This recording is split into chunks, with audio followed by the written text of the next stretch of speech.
Welcome to the Slop Temple. We pray this video helps. In this video, I will explain how to cook a ribeye steak. First, let's talk about preparation. For the best results, always bring your ribeye to room temperature for about 30 to 45 minutes before cooking.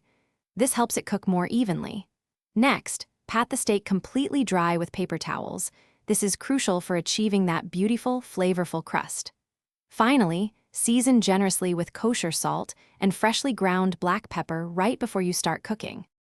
Now let's get to the cooking. A hot pan is key for a great sear. Heat a heavy cast iron skillet over high heat until it's smoking. Then, add 1 to 2 tablespoons of a high smoke point oil, such as canola or grapeseed. Place your 1-inch thick ribeye in the screaming hot pan and sear for 2 to 4 minutes per side. You're looking for a deep, golden brown crust to develop. Knowing when your steak is perfectly done is crucial. Always use a reliable meat thermometer. For a juicy medium rare, remove your steak from the heat when its internal temperature reaches about 125 degrees Fahrenheit.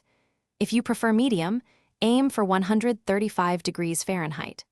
Remember, the steak will continue to cook and rise another 5 to 10 degrees as it rests, a process called carryover cooking.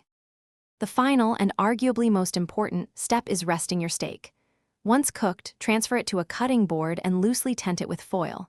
Let it rest for 5 to 10 minutes.